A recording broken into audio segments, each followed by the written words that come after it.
All right. Believe it or not, this is the first time I'm doing this for people on YouTube, but this is the second time I'm doing it on stream. We're talking about Hanzo because Hanzo is going to be one of the most difficult ones that we do because Hanzo has so many diverse builds that fit different styles for every single map. I'll leave a link in the description to basically the main builds, but at the same time, I want to try and get your head around the fact that Hanzo functions differently than almost every other ranged assassin and that you cater to your map and your team. Stormbow, we know you're shooting out for damage. Scatter Arrow is the reason a lot of people don't play this hero because it can be hard to hit. Sonic Arrow for vision. Use this on structures if you're looking to get vision beyond structures. It also does damage, a decent amount of damage. Natural agility for safety, and the only heroic he has of Dragon's Arrow. So we're going to do this a little different because we want to talk about the maps that things are good on as opposed to what builds are good or the synergies of builds. If I'm on Tomb of the Spider Queen, if I'm on Infernal Shrines, if I'm on different maps, and we can kind of look at these, I don't play much in the way of quick match, so it will be a little difficult to alter those. Maps that need wave clear,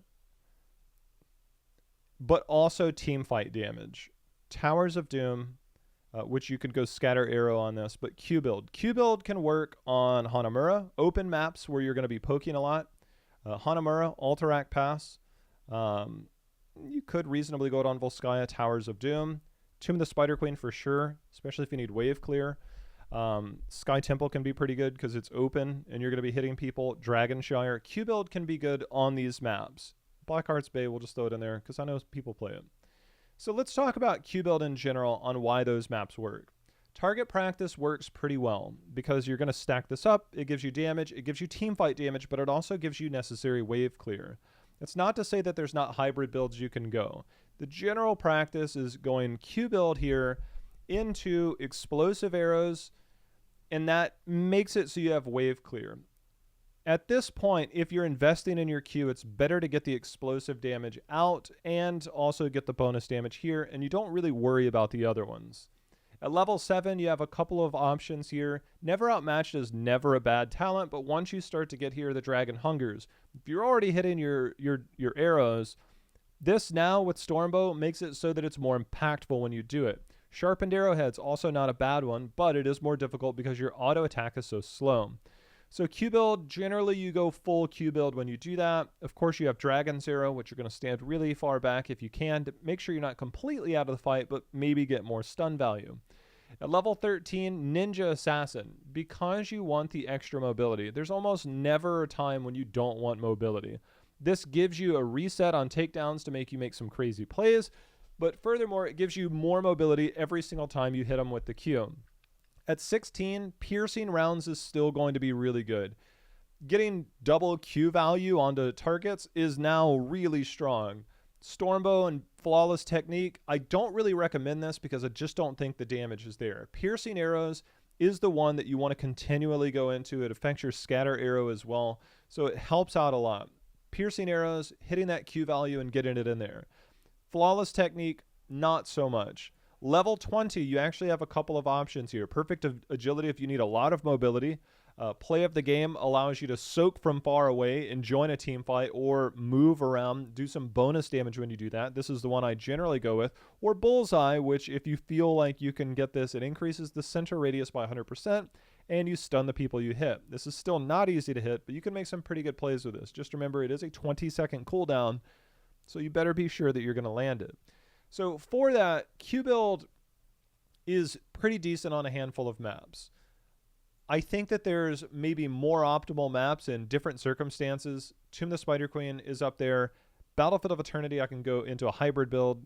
Towers of Doom, probably Scatter Arrow, things like that. So Q build is kind of always there, but it's not always the best. It's strong, but it's not always the best. You don't have to go out of your way. I've played with several people, unfortunately, that they go to the solo lane at the start of the game to try and hit their Q. If they don't hit it, then they just keep dancing around it. If I'm going against the Hanzo that's going Q build, I'm just going to stand in my own minions, and you're not going to hit anything. You can't hit me. I play a 12-6, and I just rotate around you, and I just play around that axis point. As a Hanzo, you're just wasting time, and you should be with your 4-man, stacking it up onto 4 people before you try to go out of your way to stack it up on 1. Try not to big brain think it too much. Now, I want to talk about some different ways to utilize things. Cursed Hollow, I think, is a very strong W build map, which it's basically investing into full W all the way into your scatter arrow. That's a map that works incredibly well. Towers of Doom is another map where I would go into W build. And let's talk about W build and what it does for you.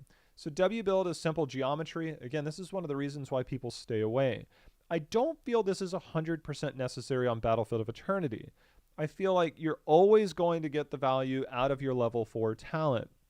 Now, when you go W build, it's normally maps that have a lot of terrain, maps that are going to have a lot of angles that you can play around, maps that you can poke a lot, and inevitably get piercing arrow value, because once Hanzo hits 16 with piercing arrows, he becomes a monster on maps like that. So simple geometry on maps that have a lot of terrain to play into, I think are fantastic. Now, on Cursed Hollow, Serrated Arrows can really help on boss clear. If you're on the Siege Giant camps, a lot of us know about using the scatter arrow. So if the Siege Giants are below me and I'm on the left side of the map, I'm on top. Normally I'm going to shoot into that wall or over to this wall, and it's going to hit them.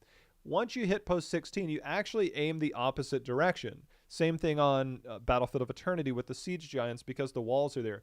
You now want to aim that in the other direction because you'll get bounce value and you'll actually hit them more. So that's just a small trick with Serrated Arrows. Going full Q build means you have better boss clear. It means you have just better damage. Everything here is basically PvE except for Ignore All Distractions, which can help your PvP. But Serrated Arrows, Explosive Arrows does give you damage if you explode it on the minions. But Serrated Arrows now gives you that value. Because you're going that, your primary damage comes by way of your scatter arrows. So Never Outmatched is a guaranteed pick rate. Everything between 1 and 7 has a lot of diversity. Everything between 10, 13, and 16 actually doesn't really have any diversity except for on very rare occasions, meaning that Piercing Arrows is still going to be the pick on every build, and Ninja Assassin is always going to be the pick. Now, I want to talk about where a hybrid build can come into play. That actually begins on Infernal Shrines. A long time ago, when I used to talk about this game professionally, on Infernal Shrines, Hanzo professionally had a 38% win rate. On all other maps, Battlefield of Eternity was an 80%. On all other maps that was in the competitive pool, Hanzo had around a 70% win rate, which is astronomically high for any hero that was played as frequently as Hanzo was. He was one of the most broken heroes in the game in competitive. And there was something about Infernal Shrines that made that win rate 38% because it was so bad. Everybody played around W build, simple geometry on Infernal Shrines. And something clicked, and it was somebody, I believe, in the Korean region that first said, you know what? Maybe there's another way to do this. And we're talking about globally. 70% win rate, not just a specific region. We are talking about globally all major regions. Simple geometry is not necessarily the hotness to go into Serrated Arrows. Somebody figured out that Explosive Arrows on Infernal Shrines is infinitely better. I don't know what took them so long to start to realize that, hey, maybe we should mix it up. Your arrows don't pierce until level 16. Explosive Arrows, however, hits an AoE area. You can group them up with your tank. You can hit other targets. You can hit heroes with the explosion. You can't hit them and it explodes. It explodes when it hits minions or monsters, which is on Infernal Shrines.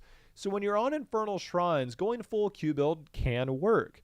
It is a little harder to stack, and you can still go into that. Then you can start to go into other things, which may end up being the hybrid build of Never Outmatched, because now you can continue to do this and it still has post 16 value.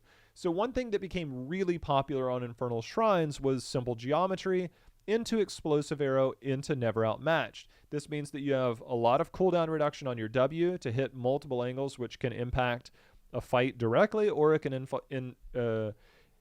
It can help on the clear. Explosive Arrows gives you that clear and makes room so that your scatter arrows can do something, or it gives you that value. They weren't going full Q into Dragon Hungers because hitting your Stormbow on a hero now is much harder because there's a lot of stuff in the way. So a lot of it would start to turn into never outmatched and going into a hybrid build. So if you're on Infernal Shrines, you might want to consider WQW and then the same talents at 13 and 16 with Ninja, Assassin, into Piercing Arrows. So Infernal Shrines, I would argue that you might want to do something entirely different. Battlefield of Eternity, everybody knows that this is going to do a ton of damage to the Immortal, and everybody will say go full W. A long time ago, you used to get cooldown reduction by attacking anything and getting W reduction, which made it insane. Ever since they made it to where you have to attack a hero to get the cooldown reduction, W build has felt far weaker on that map. So as a result, one of the things that you can do on Battlefield of Eternity is also maybe go a hybrid build into Target Practice or Redemption, which means you have a lot of poke value. And again, you have incredibly high auto attack damage, into Serrated Arrows at 4. And then, of course, Never Outmatched at 7, because that gives you a lot of fight potential around those terrain. So again, everything between 10, 13, and 16 is exactly the same on almost every map. When we start to look at other maps and things that start to come into play, Alterac Pass. Brax's Holdout's kind of a weird map altogether. I think it's one of Hanzo's weaker maps. Towers of Doom, I'm going to go W build. Hanamura and Alterac Pass are much more open. So with those being open, I now want to consider Redemption. Redemption gives me a lot of value. The scary part about the open maps is I don't really have a lot that I can bounce off of. Regardless of anything that happens, I'm still getting 5 arrows that hit for 88 damage baseline, and that's a lot of damage if I can bounce it off of something close to a target and full hit them. If I'm not getting scatter arrow value and I'm only playing around auto attack and Stormbow, I'm kind of a weak hero. So I think on maps like Dragonshire, where you're going to have constant poke, constant battles, you can now go into auto attack. I think Redemption does work pretty good on Dragonshire, as long as my team doesn't need a lot of wave clear, which even then I can go Explosive Arrows. Another map this works well on is Volskaya, and the reason this works well on Volskaya is it's not very heavily macro-oriented. A lot of it comes down to team fights, and a lot of it comes down to team fights on points. There was a player in the Korean region that all of a sudden started doing this on Volskaya, and everybody's like, wait a minute, and by the way, this is the best player in the world. Everybody's like, wait a minute, this actually works. Going into Redemption, getting the stacks, but then going ignore all distractions. You could simply play at the top end of point A, auto attack a minion, and then turn right around and auto attack a hero from a range that literally nobody can answer. Nobody can answer. So ignore all distractions became very good as a result on that map. I don't really need a lot of wave clear on that map. Serrated Arrows is bad on that map. Explosive Arrows gives me wave clear, but it doesn't do anything for the fight. Ignore all distractions gives me a blend of both while holding the lane, attacking one, then going back to the team fight, attacking one, going back to the team fight. That became pretty good in terms of making sure that Hanzo could completely obliterate everybody from a ridiculous range farther than any hero in the game. And so ignore all distractions became good with that. If I'm on another map like Dragonshire or anything else, I will be looking towards Explosive Arrows or Serrated Arrows, depending on if there's a boss there or not. If there's a boss there, I'm probably going to lean towards Serrated Arrows, but Explosive Arrows always gives me wave clear, and that's always a good thing. Ignore all distractions, very niche situation, and I think it's pretty much reserved to Volskaya, and that's about it. Once you go auto attack, Sharpened Arrowheads now becomes a viable talent. Once you start to get that much faster auto attack speed, you're getting armor reduction on autos and your Stormbow, which against tanks like Mal'Ganis, against tanks like ETC and Garrosh that are all armor based or are trying to reduce your damage with armor, it's not a necessity, but now it becomes pretty good in order to say, you know what, I can now go into auto attack build against these targets. If I have good AoE damage and I can add some AoE damage but more single target damage by way of auto attacks, Sharpened Arrowheads and Redemption looks pretty good. And a lot of this can be thought out on the map and the enemy team and what you have. If I'm going against the Johanna, I'm probably less likely to go auto attack build. But with these different tanks, with these setups, and this is why with Hanzo you really have to think about it. There are some defined rules, like on Infernal Shrines, Q build at 4, W at 4 on Battlefield of Eternity and other maps, or Cursed Hollow W build. It all makes sense. There are always going to be room for interpretation, and I think that's what makes Hanzo such a complex hero to figure out. If you're not entirely sure, stick with one of the default ones that work for that map. Sharpened Arrowheads gives me the auto attack single target focus damage. If I have a Jaina on my team and I'm on Dragonshire, I'm probably going to look towards auto attacking. There is something to be said in going to Redemption, Serrated Arrows, and also Never Outmatched, because now I'm auto attacking faster, which means more W cooldown reduction. This is kind of a rare circumstance, but it can work. There's a lot of terrain like Dragonshire. I might look towards this if my comp allows me to. It gives me more fight damage. Those scatter arrows are almost guaranteed to hit on the shrine area, so a lot of that works. Same can be said for Towers of Doom, where there's a lot that goes into it. Because your 1, 4, and 7 talents are pretty diverse in terms of map and enemy compositions, it does make it hard to figure out, all right, the standard build. I can go Q, Q, Q all the way here. No big deal. I can go W, Q or W, and W here. It makes sense. I can go auto attack. I don't want to go auto attack here. I can go W, or I can go auto attack. I can go either of these two, and then I can now go either of these two.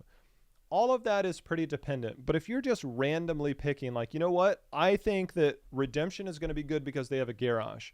Therefore, I'm going to go ignore all distractions, and I'm going to go Sharpened Arrowheads. But you don't have wave clear on your team, and now all of those minion waves that are coming in, your W is not doing hardly anything to them. Your Q only hits one target instead of exploding it here. You're now picking bad talents because you're picking what works for you, but it isn't what works for your team. And that does complicate things a lot. And that's why Hanzo makes it very difficult. You have to be very cerebral with trying to make sure you understand your composition, understand the map, and understand the enemy composition. You can't just blindly say, I'm countering this one thing and this is why I'm doing it. That doesn't make sense. If you can now start to think about where Hanzo fits in your composition, if I'm going into Hanzo and Kael'thas, right? And I'm like, I'm going to go full Q build. If both of you miss your skill shots, then that's pretty tough. Now I can start to adapt my build around my team. If I'm going against a pretty heavy, dive team, I might look towards more scatter arrows, more towards different auto attacks so I can keep it ranged and do different things. There's just so much that goes into Hanzo that makes it difficult, and it all happens between 1, 4, and 7. These are your big thinking moments on trying to figure out how you're going to play the game, and a lot of it starts at level 1. You should already have your talents mapped out. It doesn't really matter what the enemy team picks talent-wise. It could impact your redemption status. It doesn't really matter what the enemy team picks talent-wise. It's more about compositions on both sides and what map. Those are the two variables that weigh the heaviest when deciding what talent you want to go. At level 10, I mentioned there's only one heroic. Dragon Strike is a meme. This only works for very, very, very limited circumstances. If you're going this, you're probably trolling your team. Dragon Zero gives you a stun. Earlier today, I played a Hanzo game, and we had a Mal'Ganis diving our team. He wanted to go into Carrion Swarm to heal up on us. I ripped a Dragon Arrow because that has a wind-up, and guess what? He's dead, right? You can interrupt Mosh Pit. If you have an ETC on the enemy team and you don't go Dragon Zero, get out of the game. You're definitely trying to interrupt stuff. If I preemptively see a team running forward and I know a Lucio's coming forward, I might try and do that. I would like to get big stun AoE value. If you miss, this kind of sucks, right? But the further you go back, the bigger your stun is. I can help set up a Garrosh. I can help follow up on if my Garrosh taunts 3 people. I don't want to use it while they're taunted. I want to use it as the taunt is wearing off, because now they're taunted in an area. I wait a second, then I use Dragon Arrow, and now we're chaining CC together. The idea is you can set up kills. You can make sure and get on. You can dismount people with your scatter arrow from range. Let's say your tank is mounted, but they're mounted too. You can scatter arrow dismount into Dragon Arrow. You can raw Dragon Arrow, which it's easier for them if they're dodging on mounts. It's harder to hit. And so a lot of that is Dragon Zero value. You can interrupt numerous things. You can set up numerous things. At 20, I'm on Cursed Hollow. I've got catapults pushing one way on the bot lane. My team, I'm on the right side. My team gets the boss and they're pushing top. We now have a global hero. They can now push with that. I can defend core, and then once I know core is safe, that doesn't mean full clearing all the minions. It just means making sure it won't die. And then now I can drag an arrow to the other side of the map, and now I have a global. All of these things, I don't even have to hit anybody, right? I just need to get over there. So I have different ways of utilizing play of the game, different ways of utilizing Dragon's Arrow. All of that comes into play. But again, the biggest possible things that you have to think about are, when is it time to go full build into everything that synergizes? When is it time to go a hybrid build? And I hope that I've tried to cover some of those. And I know it's difficult because there are so many variables, but different maps call for different situations. Again, there are certain sets of rules on different maps where numerous builds should be required for that map, or one build should be required from that map, and you can't really stray away from it. But maps where you can stray away from it on generally revolve around your level 1 talents into your needs at level 4, and then your 1 should generally synergize with your level 7 talent, unless it's Battlefield of Eternity where you go something different other than Scatter Arrow and you go one of these two, which is okay. And then you go into Serrated Arrows and Never Outmatched, and then you're building some hybrid build. Infernal Shrines, another hybrid map of W, Q, W.